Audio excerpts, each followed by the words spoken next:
मी माझ्या निर्णयावर ठाम आहे. मी सही करण्याचा मुद्दा तरी येतच नाही, पण मी तुम्हालाही असलं काही करू देणार नाहीये.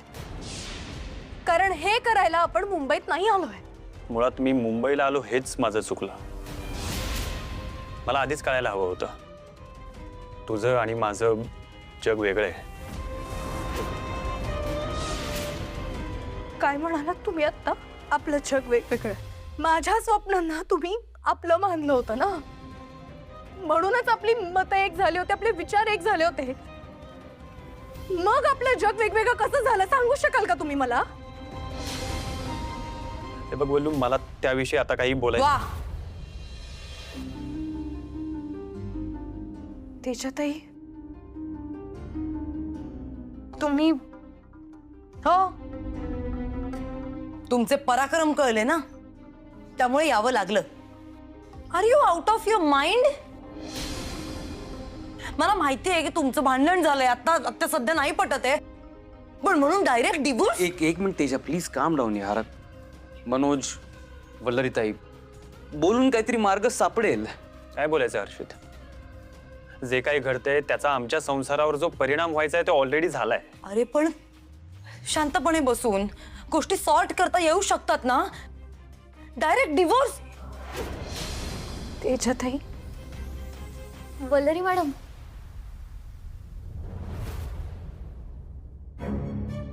एक तू मिनिट ना- तेजाताई. तेजाताई प्लीज प्लीज थांबा. पुन्हा ती चूक करू नका. मी तुम्हाला आधी सांगितलंय, सानिका माझी क्लायंट आहेत. तुम्ही तिच्याशी असं नाही बोलू शकत. प्लीज. सानिका, आपण बाहेर जाऊन बोलूयात.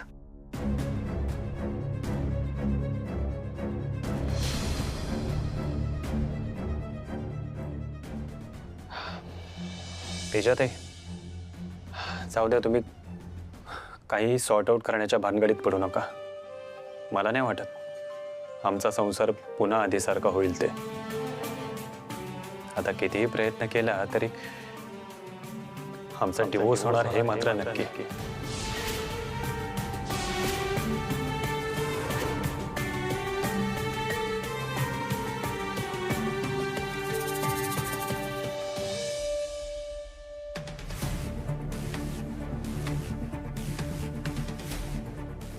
मॅडम, पिटिशन दाखल केल्यापासून माझ्या मनातली भीती दिवसेंदिवस वाढत चालली हो.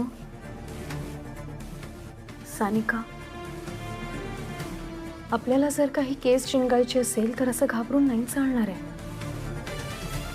आपल्याला जर काही केस जिंकायची असेल तर आपल्याला पूर्ण तयारीनिशी लढावं लागेल. आणि तू नको घाबरूस, सगळं काही ठीक होईल. आणि म्हणूनच या केसच्या बाबतीत छोट्या छोट्या गोष्टींची स्टडी करते मी. पुन्हा पुन्हा या केसमध्ये काही सापडतंय का, छोट्यातली छोटी गोष्ट. सो प्लीज तू सुद्धा मला आता हेल्प कर. मॅडम, तुम्ही मोठ्या बहिणीसारख्या सोबत आहात म्हणून तर लढायला बळ मिळतंय. सानिका, आपल्याला जर का ही केस जिंकायची असेल तर प्रत्येक पुरावा, प्रत्येक तथ्य, प्रत्येक नाव कोर्टासमोर आलं पाहिजे. आता कोर्टापुढे काय मांडावं लागेल, कसं मांडावं लागेल हे काही सांगता नाही येणार. त्यामुळे तुला जे काही आठवत असेल छोट्यातली छोटी गोष्ट ती मला सांग आणि नीट आठवून सांग. काही मिस नको करूस. हो मॅडम.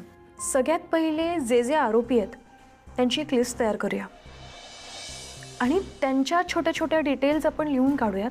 ठीक आहे? सगळ्यात पहिले आरोपी पोस्टमॉर्टम करण्यास नकार देणारे पोलीस इन्स्पेक्टर अमित साळुंखे, बरोबर? हो. दुसरे आरोपी तक्रार नोंदवायलाच नकार देणारे हवालदार चंद्रकांत तळपदे, बरोबर. आणि तिसरे आणि सगळ्यात महत्त्वाचे आरोपी मौसमी केमिकल्सचे मालक ज्वाला शेठ आणि त्यांचे मॅनेजर दक्षत कराडी. आणि पाचवे आरोपी मशिनरीज सुस्थितीत आहेत असे खोटे रिपोर्ट्स देणारे मनोज भांबरे.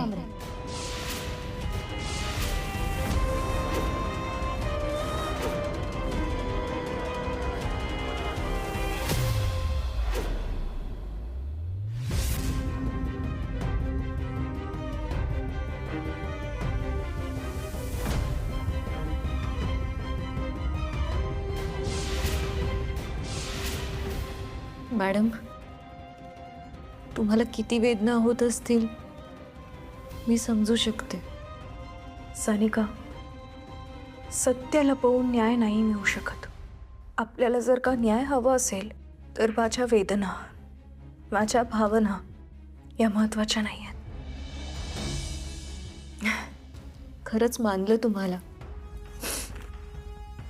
सोड तो विषय. आपण पुढे डिस्कस करूयात.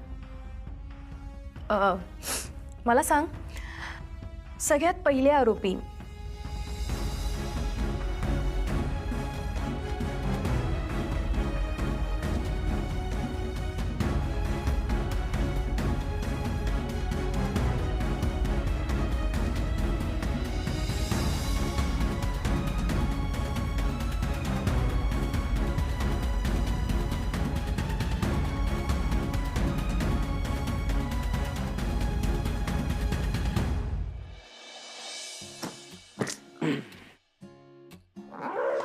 हर्षित, ऐक ना, थांब ना प्लीज, तुला जायलाच पाहिजे का? तेजा, ये क्या कर रही है तू? ऐसा क्या कर रही है तेजा? मैं पहली बार थोड़ी ना जा रहा हूँ. आता काम आलं ना. तू इतना टेंशन क्यों ले रही है? हे बघ, आता ते ना, ते माझ्या डोक्यात चालू आहे ती गोष्ट. वल्लरीची केस उभी राहील ना आता कोर्टात. वल्लरी आणि मनोज एकमेकांच्या विरोधात उभे राहणार आहेत. हर्षित, तू तिथे नसशील तर मी कसं सगळं एकटीने फेस करू रे? देख देख, मला वल्लरी ताईवरती पूर्ण विश्वास आहे. वो खूप चांगल्या पद्धतीने हँडल करणार. I trust her. Vallari handle करेल. आपण या सिच्युएशन मध्ये वल्लरीमुळे आहोत, कळतंय का तुला? काय गरज होती यार, एका अनोळखी बाईला साथ देते ती, ते पण स्वतःच्या घरच्यांच्या विरोधात जाऊन, स्वतःच्या नवऱ्याच्या विरोधात जाऊन. स्वतःच्या लाईफ पार्टनरला आरोपीच्या पिंजऱ्यात उभं करणं हा शुद्ध मूर्खपणा आहे. तेजा, हम एक काम करते हैं, हम ये टॉपिक अभी के लिए यहीं पे छोड़ देते हैं. काय ना, तू या विषयाचा खूप जास्त विचार करते. एक काम करते हैं, मी तुला एक टास्क देतो. टास्क? आता मी इकडे नाहीये. माझ्याकडे एक वेडिंगचा इव्हेंट आलाय और मैं चाहता हूं कि वो इवेंट तू मैनेज कर. काय? मी event management? Sorry, not my cup of tea. Sorry, जमणार नाही. तेजस, बात तो सुन ले मेरी. हे बघ, इव्हेंट मॅनेजमेंट म्हणजे काय? अथॉरिटी पाहिजे. लोकांवरती आरडाओरडा करता आला पाहिजे, दादागिरी करता आली पाहिजे, आणि ते तर तुला चांगलंच येतं. तुला नक्की काय म्हणायचंय? तेजा, मैं जानता हूं कि तू लोगों को अच्छी तरह से होल्ड कर सकती है. I trust you. काय ना तेजा, तू पूर्ण वेळ वल्लरीताई, ही केस याचा विचार करणार. तेजा, मी इकडे नसताना मला तू टेन्शन फ्री राहायला पाहिजे. या सगळ्याचा विचार केला तर तुला त्रास होणार आणि इनडायरेक्टली मला पण त्रास होणार. तू जाणीवपूर्वक हे सगळं करतोयस ना, माझं लक्ष डायव्हर्ट व्हावं म्हणून? आर यू शुअर मला हे जमेल?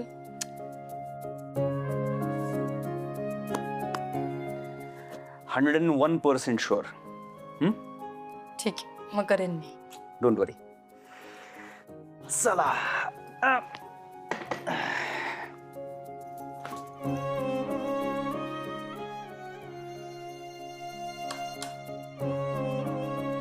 हर्षित,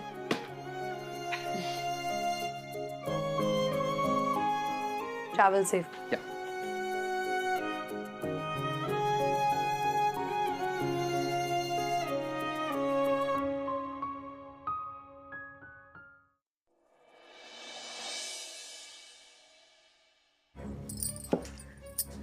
भाऊजी पोळी वाढू का तुम्हाला? हो अण्णा विचारते काय वाट वाटते भाऊजी. अरे मन्या घे ना तू नीट जेवण. मन्या अरे त्या मामाच्या टेन्शनमुळे आधीच वाळून खारीक झालाय. आता जेवणार कशाला राखाडी राहिला. घे दे ग त्याला पोळी दे. मन्या,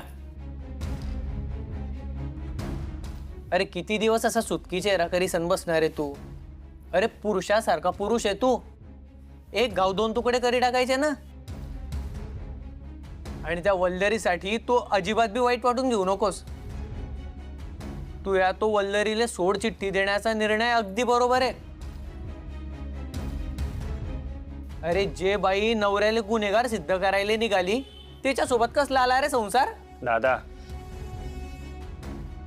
तू जिच्याबद्दल तोंड उचलून बोलतोयस ना, तिने माझ्या विरोधात जाऊन तुला बिझनेससाठी पैसे दिले होते हे विसरू नकोस.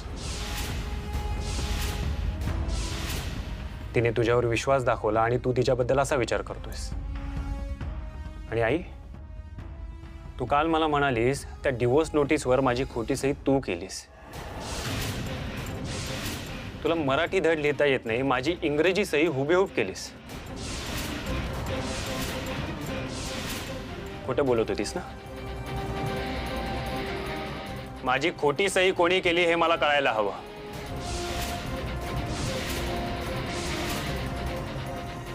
हा दादा. मनोज भाऊजी,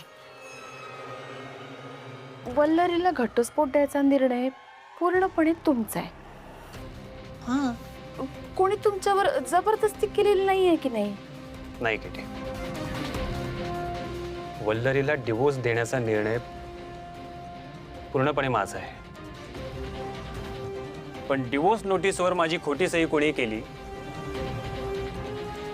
हे मला कळायला हवं.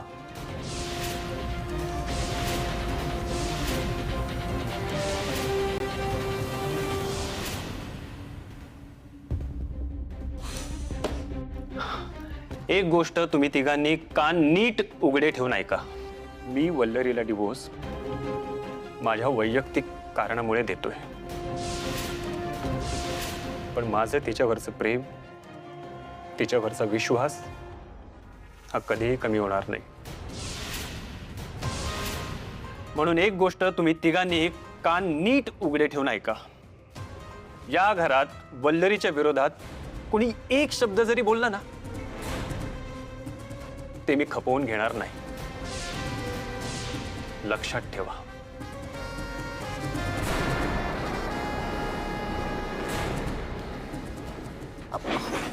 मन्या काय चाललंय ना या पोराच्या मनात तर काही कळतच नाहीये.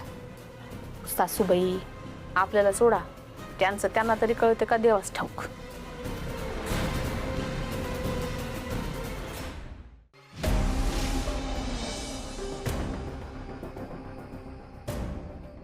मला तर अजून विश्वास बसत नाहीये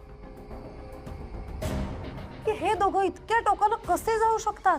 अगं, यांचं एकमेकांवर असलेलं प्रेम, त्यांनी एकमेकांसाठी केलेला त्याग, त्यांच्यातलं बॉन्डिंग बघून नेहमी मला असं वाटायचं की जोडी असावी ना तर मनोज भाऊजी आणि वल्लरी सारखी, आणि संसार असावा तर त्याच दोघांसारखा. आणि आता तेच असं वेड्यासारखे वागायला लागलेत. का वागतायत असं? नाही ते काही नाही. अजित, तेजा, चला तुम्ही माझ्याबरोबर चला. आपण ना चांगली कान उघडणी करू वल्लरीची. चला. येस, नाही चलच. तिला काय वाटलं मैत्रिणी होत म्हणून चुकीच्या गोष्टींना पण सपोर्ट करू का आपण? नाही, असं नाही होणार. चल चल. एक मिनिट.